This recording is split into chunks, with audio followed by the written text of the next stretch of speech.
Hai Sota, sahabat orang tua.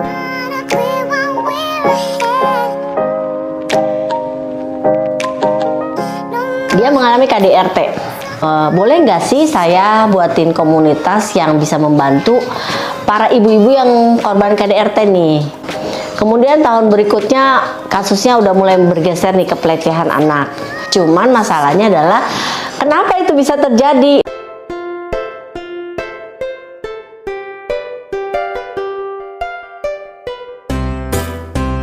Hai Sota, sahabat orang tua. Kembali dengan saya Bunda Lucy. Nah, udah lama kan nggak ngeliat saya? Iya, saya juga udah lama nggak ngeliat teman-teman semua. Di comeback kali ini saya ingin memberikan nuansa yang baru, nggak membosankan ya belajar di sini. Teman-teman akan belajar banyak bagaimana menggabungkan antara teori yang sudah kita ketahui dengan praktisnya yang sehari-hari biasa saya lakukan. Kita lanjutkan ke next piece.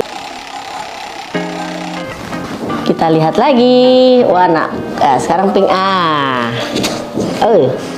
Apakah ada komunitas untuk belajar parenting? Ya. Jadi mungkin dari pengalaman hidup saya kali ya guys. Kalau tadi kita bicara tentang keluarga, mungkin keluarga yang ideal itu saya tidak pernah mendapatkan waktu kecil. Tapi yang saya tahu, keluarga saya mencintai saya. Tapi mencintai dengan cara marah-marah. Emang bisa diterima dengan semua anak? Kan nggak bisa, tuh ya.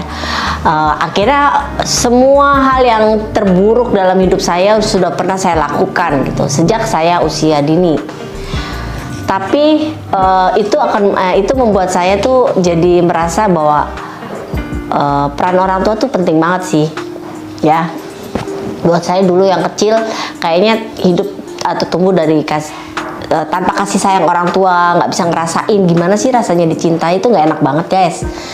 Ya, jadinya saya pengen banget nih keluarga Indonesia, ayo dong kita sama-sama gerakan mengasuh anak, menanam benih cinta ke keluarga kita masing-masing supaya kita sama-sama bisa belajar gitu. Saya sih ada komunitas ya buat belajar. Jadi waktu tahun berapa ya? 2014 sampai 2013 saya ketemu sama satu orang. Dia mengalami KDRT. Nah, kemudian dia bilang, boleh nggak sih saya buatin komunitas yang bisa membantu para ibu-ibu yang korban KDRT nih? Karena saya memang dulu tuh nanganin KDRT banyak sekali ya di tahun itu. Kemudian tahun berikutnya kasusnya udah mulai bergeser nih ke pelecehan anak, ya. Terus tahun berikutnya bergeser ke anak-anak yang self-abusing. Jadi ternyata banyak banget anak sama remaja itu ngalamin yang mungkin orang tua nggak ngerti ya. Hah? Masa sih alamin kayak gitu? Sampai ada satu orang bapak-bapak, dia nggak tahu kenapa anaknya tuh diplester sana sini. Dikirain muka biasa. Nah, terus setelah suatu saat gitu ya, pada saat anaknya lagi jalan pakai celana pendek, dia ngelihat baretan di seluruh kakinya dan dia kaget luar biasa. Dia telepon saya dengan paniknya gitu, ada apa ya dengan anak saya? Biasa aja kali gitu. Itu terjadi sama anak-anak remaja. Cuman masalahnya adalah kenapa itu bisa terjadi? Berarti kan ada kekeliruan yang terjadi di anak itu gitu ya. Jadi teman-teman, kalau teman-teman memang mau belajar tentang bagaimana sih cara mengasuh, bukan yang benar menurut saya ya, tapi yang tepat. Yang tepat itu buat saya belum tentu loh tepat buat teman-teman. Tapi setidaknya dasar-dasar psikologi tentang parenting, tentang bagaimana perkembangan jiwa seseorang, tentang kepribadian apa sih yang dikategorikan terganggu, itu teman-teman harus tahu semua sih gitu. Jadi kalau mau gabung, silakan gabung di ya, nanti teman-teman akan belajar, tapi satu syaratnya, kalau teman-teman mau bergabung di situ harus aktif. Karena kalau yang nggak aktif kita kick. Kemarin ini itu saya banyak sharing di komunitas itu gitu ya.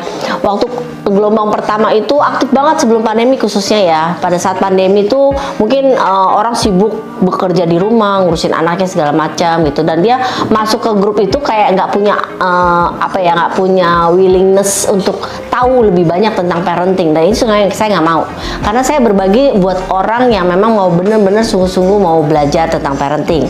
Dan katanya parenting nggak bisa dipelajari atau nggak ada sekolahnya, cuman intuisi. Salah. parenting itu bisa dipelajari. Di mana? Oke guys, semua parent yang ada di seluruh Indonesia. Wah, kita sudah membahas banyak banget tentang pertanyaan-pertanyaan yang ada di kotak Pandora tadi.